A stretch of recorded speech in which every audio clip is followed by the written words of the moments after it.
एक बार एक इंसान अपनी जिंदगी से बहुत परेशान था। वह हर समय अपने आप को कोसता रहता था कि क्या जिंदगी मिली है मुझे, क्या जीवन है। हर परेशानी मेरे साथ ही है, हर दुख मुझे ही आकर घेरता है, हर झंझट मेरे ही सर पड़ती है। एक दिन इसी तरह अपने आप को बैठा हुआ कोस रहा था कि क्या नसीब है मेरा, क्या किस्मत है मेरी, क्या जिंदगी है मेरी, कि तभी अचानक एक बाज अपने शिकार को पंजों में दबाए हुए एक पेड़ पर आकर बैठ जाता है और वहीं पर अपने उस शिकार को खाने लग जाता है। यह परेशान आदमी जब उस बाज को देखता है तो कहने लगता है क्वालिटी कि कम क्या जिंदगी है ज्यादा इसकी, थोड़ी क्या लगती जीवन जी है। रहा है मजे का। ना इसे खाने की चिंता, ना पीने की, ना पहनने की और ना बस ही परिवार की। नोटिफिकेशन बीच में शिकार करता है और मस्त खुली हवाओं में कभी इधर घूमता है, कभी उधर घूमता है। सारे दिन आसमान में उड़ता रहता है। असल जिंदगी तो यही है, जीवन तो ये जी रहा है। और फिर वो आसमान की तरफ देखकर जोर जोर से चिल्लाता है कि काश मैं भी एक बाज होता, तो मुझे भी कोई दुख ना होता, मुझे भी कोई परेशानी ना होती। काश मैं भी एक बाज होता। जब वह 2 से 3 बार जोर जोर से चिल्लाता है कि काश मैं भी एक बाज होता, तो मुझे भी कोई दुख ना होता, मुझे भी कोई परेशानी ना होती, तो अचानक आसमान में बिजली कड़कने लग जाती है और आसमान से आवाज आती है कि हे इंसान, क्या ये हमने सच सुना कि तू हमारी दी हुई जिंदगी से परेशान है और तू एक बाज बनना चाहता है। तो इस आकाशवाणी को सुनकर यह इंसान हैरान रह जाता है और आसमान की तरफ देखकर कहता है कि हाँ, मैं सच में अपनी इस जिंदगी से बहुत परेशान हूँ, क्योंकि हर परेशानी मेरे साथ ही है, हर दुख मुझे ही है, हर तकलीफ मेरे ही साथ है। तो आसमान से फिर आवाज आती है कि हे इंसान, एक बार फिर सोच ले, हमने तुझे बड़ी प्यारी जिंदगी दी है, लेकिन अगर फिर भी तू चाहता है कि हम तुझे बाज बना दें, तो हम तुझे बाज बना देंगे। लेकिन अगर एक बार हमने तुझे बाज बना दिया, तो फिर हम तुझे बाज से इंसान दोबारा नहीं बनाएंगे। तो यह आदमी तुरंत जवाब देता है कि मैंने अच्छी तरह से सोच लिया है कि मुझे बाज ही बनना है, और एक बार बाज बनने के बाद मैं दोबारा कभी नहीं कहूँगा कि मुझे इंसान बनना है। तभी ऊपर से आवाज आती है कि जैसे तुम्हारी इच्छा, और वह इंसान बाज बन जाता है। बाज बनते ही वह इंसान खुली हवाओं में उड़ने लगता है।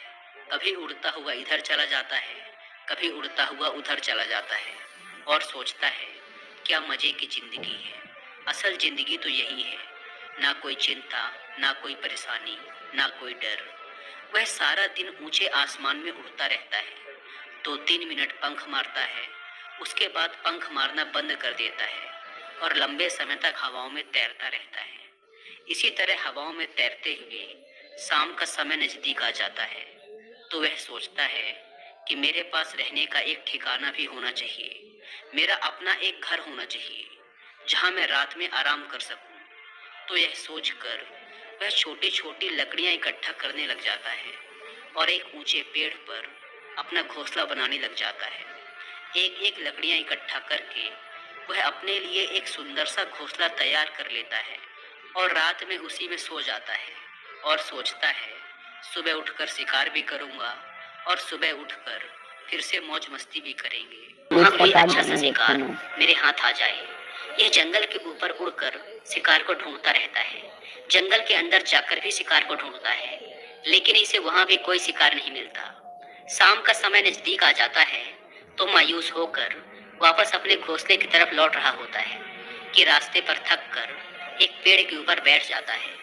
जब यह उस पेड़ के ऊपर बैठा होता है, तो उसकी नजर एक बीमार चिड़िया पर पड़ती है जो कि घायल अवस्था में होती है। यह तुरंत जाकर उसे दबोच लेता है, उसके पंख निकालकर अलग कर देता है और उसे खा जाता है। उस चिड़िया को खाने के बाद वह अपने घोंसले की तरफ उड़ जाता है और रास्ते में सोचता है कि चलो बीमार चिड़िया ही सही, लेकिन कुछ तो खाने को मिला। वह अपने घोंसले पर पहुंचकर आराम करने लगता है और सोचता है सुबह एक अच्छा सा शिकार पकड़ूंगा और अपनी भूख मिटा लूंगा। जैसे ही सुबह का प्रकाश होता है, यह निकल पड़ता है अपने शिकार की तलाश में। हवा में उड़ता रहता है, उड़ता रहता है, लेकिन आज फिर कोई शिकार इसके हाथ नहीं आता। काफी समय बीत जाता है। यह ऊंचाइयों पर जाकर अपनी तेज नजरों से शिकार को ढूंढने की पूरी कोशिश करता है, लेकिन इसे कोई भी शिकार नजर नहीं आता। फिर यह पास के उस जंगल की तरफ चला जाता है, लेकिन इसे वहां पे कोई शिकार नहीं मिलता। इसी प्रकार पूरे दिन उड़ते उड़ते शाम का समय नजदीक आ जाता है, तो यह निराश होकर वापस लौटने लगता है और रास्ते में एक पेड़ पर आकर बैठ जाता है। सोचता है शायद आज फिर कोई बीमार चिड़िया मेरा इंतजार कर रही हो, लेकिन हर बार किस्मत मेहरबान थोड़ी होती है।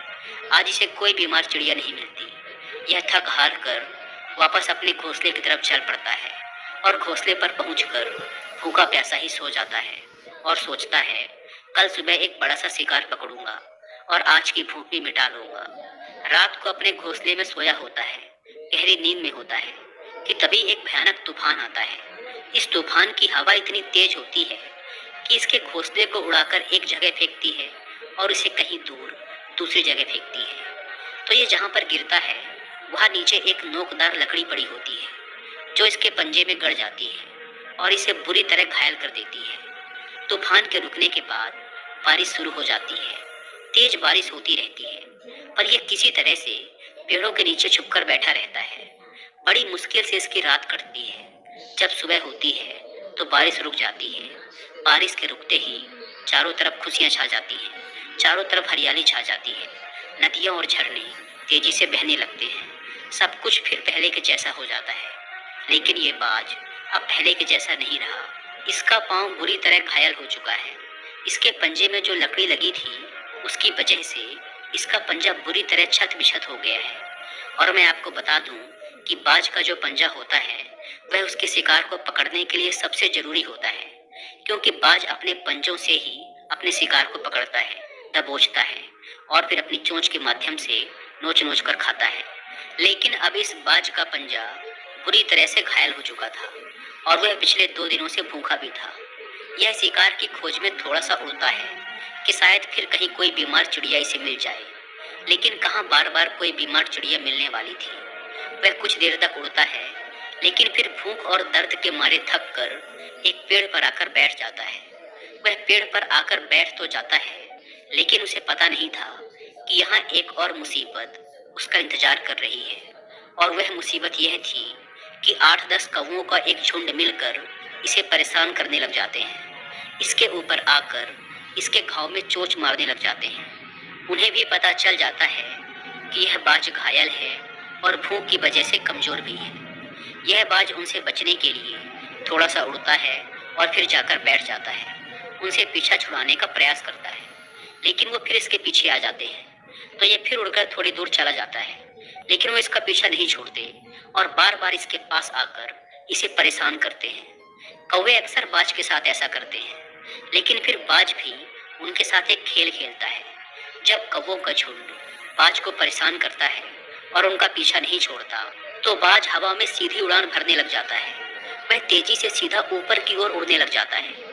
कौवे भी उसके पीछे उड़ते हैं, लेकिन कुछ देर तक उड़ने के बाद कौवे ऐसी ऊंचाई पर पहुंच जाते हैं जहां पर उन्हें ठीक से ऑक्सीजन मिलनी बंद हो जाती है।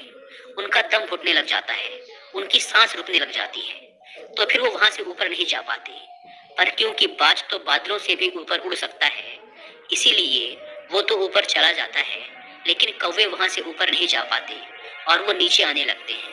तो इस तरीके से बाज उनसे अपना पीछा छुड़ा लेता है।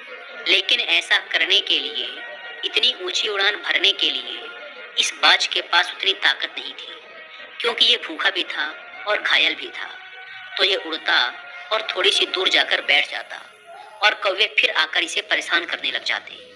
इसी तरह भूख और घायल हालत में एक दिन गुजर जाता है, दूसरा दिन गुजर जाता है, तीसरा दिन गुजर जाता है, लेकिन इस बाज की हालत में कोई सुधार नहीं हो रहा था। वह बद से बदतर होती जा रही थी।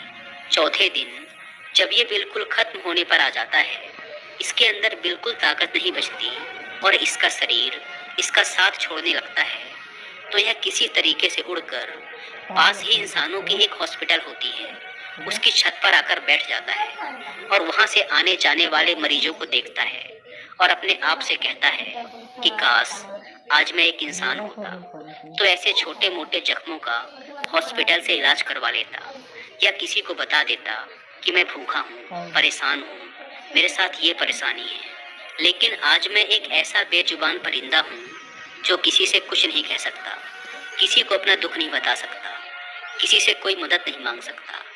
यही बात सोचकर वह उसी छत पे अपना दम तोड़ देता है।